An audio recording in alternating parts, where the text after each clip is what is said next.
So the past year or two of my life, I've been stuck in this pixelated prison called Celeste. I've spent all of my time there, and it's been great, and I'd very much like to share it with you.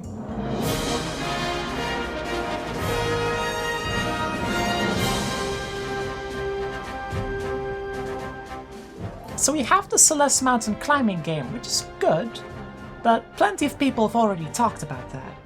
No, I'm here to talk about the modding community, because that's the real reason my life's been going downhill.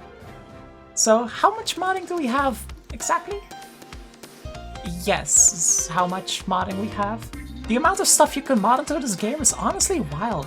Custom levels, custom graphics, custom music. It even has a really good mod loader so you can add to or alter the game's code. This means that you can do literally whatever you want, as long as you're good enough to make it a reality. So because of that, we now have Madeline exploding whenever she dies, and a cat that is petable, and also this helicopter with a sniper in it that tries to shoot you. I don't know why you coded this way. The part that I think people are probably the most excited about is the custom levels. There's a bunch that you can play of all difficulty levels, and there's honestly some real gems in there. Now, when I mention all difficulty levels, I mean all difficulty levels.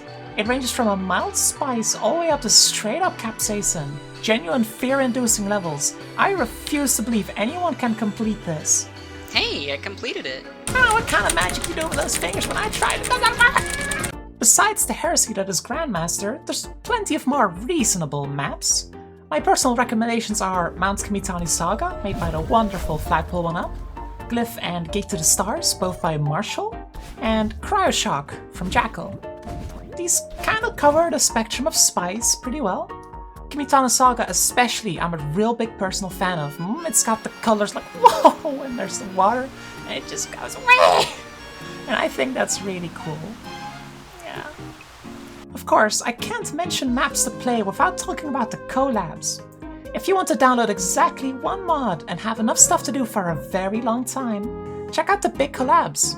As of right now, Spring Collab 2020 is out already, and Strawberry Jam 2021 is still cooking in the oven for a bit, but it'll be done at some point. A really cool thing is that the maps in there cover the entire Spice Guild, so it has a little something for everyone. An extra reason why I think you should download one of these is that there's this thing called the Gym. It can really help you out if you're a newer player and can teach you the tech juice, TM. You need to play some of the tougher mods. From how to dash good to whatever this is.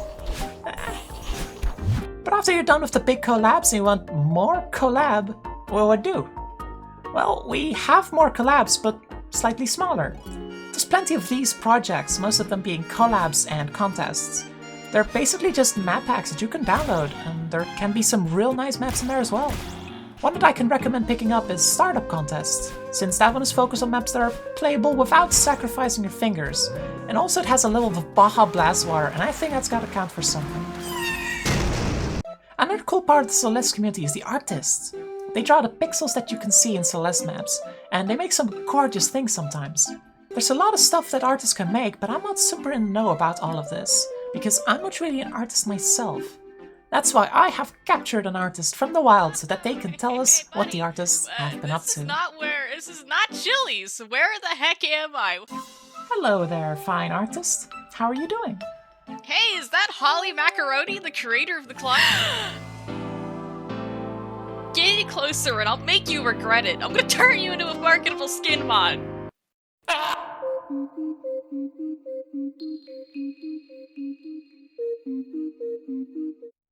So yeah, skin mods are a thing. Although, to be fair, not a very common thing.